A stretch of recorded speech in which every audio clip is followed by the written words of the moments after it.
if Phil can't go, Kellen Clemens, he's our number 2. He's our backup, so he'll step right in. How do you feel about that? I feel fine about Kellen. He's well prepared. He's a veteran. Obviously, I'd rather have my starter in there, but but if something happens to Phil, then we'll go with Kel. Does that change what you can do offensively, not having your starter versus potentially having your backup? Some things, but Kellen's been in this system long enough. He knows his offense like the back of his hand, so it won't change very much. Did you see anything from Phil after the game to indicate that there might be something there? Nothing at all. No. So pretty surprised, obviously. Yes. Have you had a chance to talk to him today? Yes, we've had a conversation. He's doing fine. At this point, like, I know with the protocol, what are his chances of playing on Sunday? I hope good. Some players go through in a week and they come out okay. They practice Wednesday, but we'll see where he's at. Like I say, this was news to me. Phil hasn't missed a game as a starter, obviously, since he became a starter in 2006. So he's probably going to want to get on the field. And how do you balance that? I mean, obviously, he has to pass the test and all that. Well, he needs to pass the test first. If he's not healthy, we do not want him on the field. But if he's healthy and ready to go, yeah. Would he play as long as he passes the test by game time, like even if he doesn't practice this week? Does he what? Would he play if he passes the concussion protocol, say Saturday, even if he doesn't practice all week? Well, he would definitely be up, And I think at this point in his career, he could definitely play without practicing a couple times, but he would definitely be up. Barksdale obviously hasn't played the last couple of weeks. Where is he at with the foot?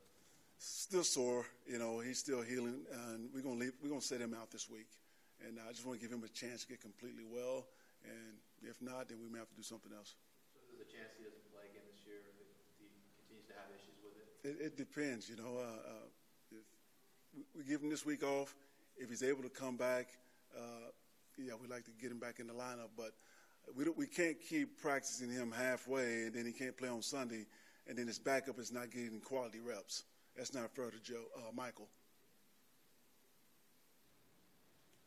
Coach, you're playing against your former team in the Buffalo. It was coming Sunday. How do you feel about that? And what happened with the interview process? It seemed like you were going to be the guy there that was going to be the permanent head coach after you were the interim. I'm the head coach here of the Chargers, and I'm where I want to be. But I interviewed there, and they went a different direction. But I didn't think I was the favorite there anyway, because how many times is you hire a guy that's on the staff when you fire the head coach? It doesn't happen too often. So I did appreciate the interview, but I'm where I want to be.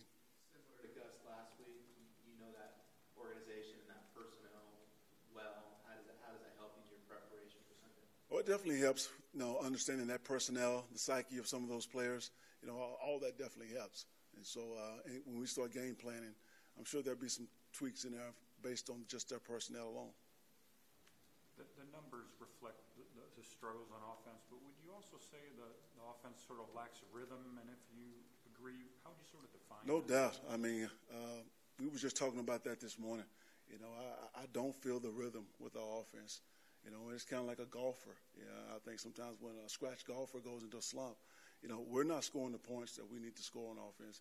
If you would have told me our defense was going to hold people to 17, 20 points a game, I'd say we're going to win a lot of football games. But we need to score more points on offense. We got good personnel. I don't think we can worry about getting certain people touches. We just got to find that rhythm that's going to marry with the run action game and move the ball down the field. How else does that sort of manifest in a good offense, that rhythm on the field? Well, I think you see it in our offense. It's just not consistent. With the times we go down the field, it's a beautiful thing, but we just don't see it enough. Have you considered taking a larger role in the offense, whether that's play calling or something else? Well, I left this staff here together for a reason. I wanted continuity with this offense because I felt good about what they've done in the past. I just wanted to eliminate some of the turnovers and increase some of the rushing reps just for balance. But I have complete confidence in our offensive staff, and I'm sure we'll get this figured out. Is Hayes going to be limited again this week? Yes, he will be limited. Anthony, you guys were running the football pretty well going into the bye week, and then what happened against the Jaguars?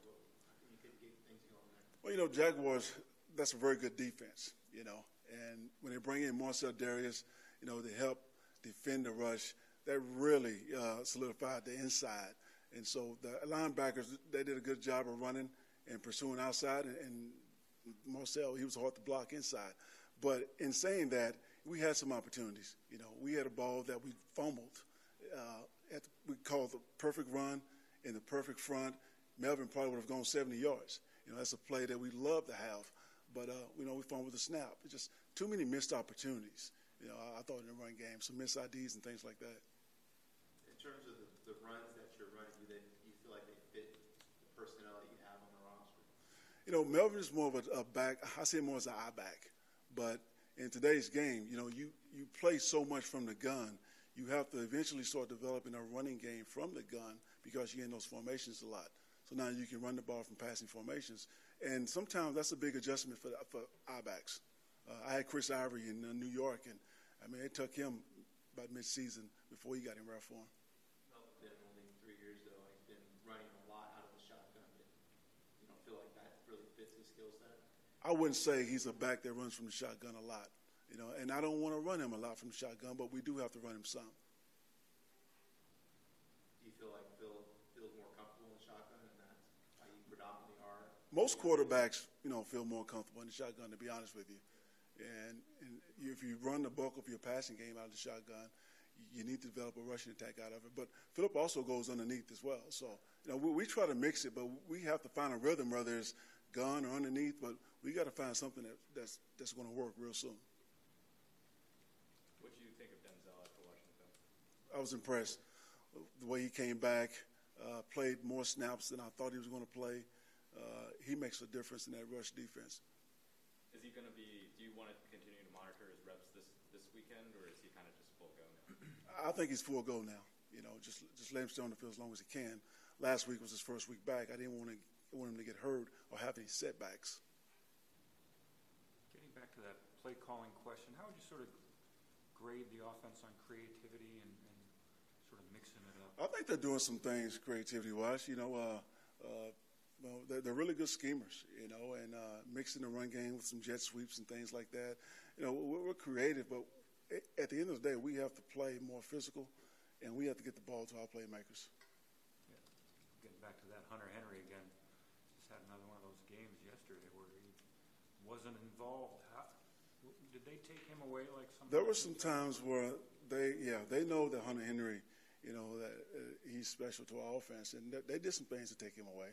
He was covered, but and there were some missed opportunities with him too. There were some tip balls that probably would have gone to Hunter Henry and things like that. But Anthony, do you feel like as a team you need to make a more concerted effort to get Hunter involved, even though teams are trying to take him away? You do, and when you do that, I like Hunter. I think he's an upcoming threat at tight end position. He got good ball skills. He can run, and he's a blocker. People don't give him enough credit for his blocking. But I want to get him the ball. And when you put an emphasis on getting one guy a ball, then you're taking it away from Keenan. And sometimes you guys just take what the defense gives you, and we do that a lot. But I think when you get down to the red zone, you see more things targeted for certain players. I think that's when you see more of the matchups. We didn't get in the red zone yesterday. We had a lot of things for Hunter in the red zone yesterday, but we got to get down there first. But I like it when he's involved because our offense seems to flow better.